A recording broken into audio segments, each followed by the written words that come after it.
Hello guys, सॉलैंड series के episode 247 का official trailer मैंने पहले ही अपलोड कर दिया है। इस वीडियो में हम एपिसोड 247 के ट्रेलर को डिटेल में एक्सप्लेन करने वाले हैं और साथ ही साथ मैं नोवेल वीडियो के जरिए भी आगे की स्टोरी को एक्सप्लेन करने वाला हूँ। तो फिर चलिए जल्दी से एपिसोड 247 के ट्रेलर को एक्सप्लेन करते हैं। अब जैसे ही ट्रेलर शुरू होता है तो हमें डार्क डेविल टाइगर का फुल्ली एग्रेसिव लुक दिखाया जाता है। एपिसोड 246 में फाइट के दौरान जब Tang San Dark Devil Tiger पर भारी पड़ने लगता है और उसे जख्मी कर देता है तो डार्क डेविल टाइगर खुद को बचाने के लिए एक स्पेशल और यूनिक स्किल का इस्तेमाल करता है। इस लाइफ सेविंग स्किल का इस्तेमाल करते ही एक दूसरा स्पेस पोर्टल खुल जाता है जिसमें टैंग सैन और डार्क डेविल टाइगर खिंचकर अंदर पहुंच जाते हैं। इस पोर्टल के अंदर जिंदगी और मौत का एक फाइटिंग एरिना होता है। वास्तव में इस एरिना में जो मारा जाएगा वो रियल वर्ल्ड में भी मारा जाएगा और जो जीतेगा वो सही सलामत असली दुनिया में वापस लौट पाएगा। डार्क एरिना के अंदर पहुंचते ही टैंग सैन और डार्क डेविल टाइगर के बीच फिर से फाइट शुरू हो जाता है जिसमें डार्क डेविल टाइगर बिल्कुल दाइमू बाई के एनी एक्सेलेशन अटैक की तरह अपना पाम अटैक टैंग सैन पर लॉन्च कर देता है। देखने में ये अटैक नॉर्मल अटैक लग रहा होगा, परंतु इस अटैक में डार्क डेविल टाइगर का पावरफुल फोर्स, विंड एनर्जी और इविल एनर्जी मिक्स था। डार्क डेविल टाइगर का ऐसा कॉम्बिनेशन अटैक देखकर टैंग सैन भी शॉक हो जा रहा था। भले ही टैंग सैन के पास बहुत सारे सॉल स्किल्स है, लेकिन वो आज तक इतनी चालाकी से ऐसा कॉम्बिनेशन अटैक कभी इस्तेमाल नहीं कर पाया है। वैसे मैं आपको ये बताता चलूं कि सॉलैंड नोवेल के अनुसार इस एरिना में घुसते ही टैंग सैन और डार्क डेविल टाइगर अपने बचपन में पहुंच जाते हैं। टैंग सैन 6 साल की उम्र में पहुंच जाता है और डार्क डेविल टाइगर का कल्टीवेशन एज 9 या 10 साल का हो जाता है। लेकिन शायद सॉलैंड की सीरीज में ये इफेक्ट धीरे धीरे दिखाया जाएगा, क्योंकि जैसे ही टैंग सैन अपने बचाव में हाओतियान हैमर की सॉल स्किल को इस्तेमाल करने वाला होता है वैसे ही उसे अजीब सा महसूस होने लगता है, जिसके बाद उसके हाओतियान हैमर की सॉल रिंग्स गायब होने लगती है। टैंग सैन का सॉल पावर और मेंटल पावर भी तेजी से कम होने लगता है, लेकिन शायद किसी तरह वो डार्क डेविल टाइगर के पाम अटैक से बच जाता है। टैंग सैन के दिमाग में बस यही सवाल घूम रहा होता है कि आखिर ये किस तरह का डोमेन है। शुरुआत की लड़ाई में वो आसानी से फाइट कर पा रहा था, पर अब जैसे जैसे समय बीतता जा रहा है वैसे वैसे वो डार्क डेविल टाइगर से फाइट नहीं कर पा रहा है। डार्क डेविल टाइगर बहुत ही ज्यादा इंटेलिजेंट सॉल बीस्ट है। वो समझ जाता है कि उसका शिकार उसकी चालों को समझने की कोशिश कर रहा है, इसलिए वो बहुत ही समझदारी से अपने अगले अटैक को लॉन्च कर देता है।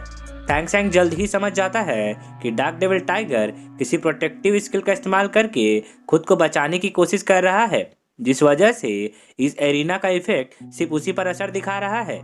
इसलिए अब Tang San Dark Devil Tiger के प्रोटेक्टिव लेयर को तोड़ने के लिए अपने गॉड पर्पल लाइट का इस्तेमाल करता है। गॉड पर्पल लाइट से टकराते ही डार्क डेविल टाइगर का प्रोटेक्टिव लेयर टूट जाता है और फिर वो भी टैंग सैन की तरह कमजोर होने लगता है। टैंग सैन ये बात समझ चुका था कि जितना ज्यादा देर वो इस एरिना में रहेगा वो उतना ही कमजोर होता जाएगा। भले ही टैंग सैन की सॉल स्किल काम नहीं कर रही थी, पर उसके पास अभी भी एक स्पेशल सॉल बोन बाकी था।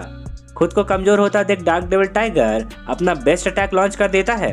Tang San Dark Devil Tiger का अटैकिंग स्ट्रेटेजी को पहले ही समझ जाता है, इसलिए वो पहले से ही तैयार रहता है।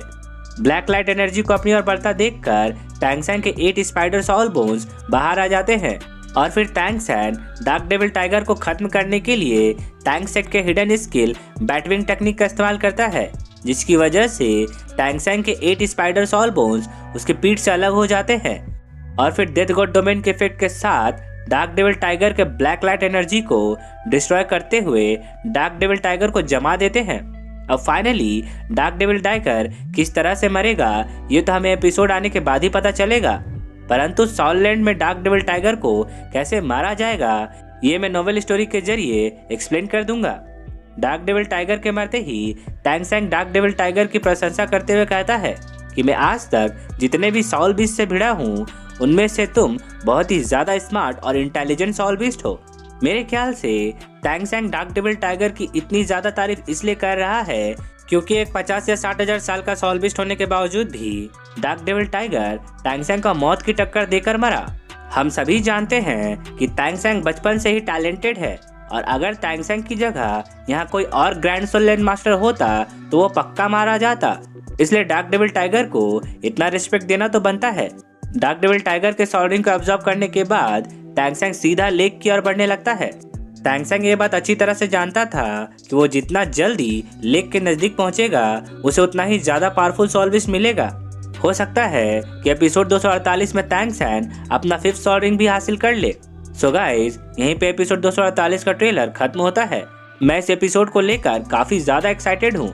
आई होप कि आपको यह वीडियो पसंद आया होगा, और अगर आपको मेरा एक्सप्लेनेशन पसंद आया हो तो एक लाइक करना तो बनता है। और अगर आप एक नया एनिमे लवर हैं तो मेरे चैनल को जरूर सब्सक्राइब कर ले, क्योंकि मैं ऐसे ही वीडियो लाता रहता हूँ। तो अब मैं आपसे मिलता हूँ एक नए वीडियो के साथ। तब तक के लिए take care and good day.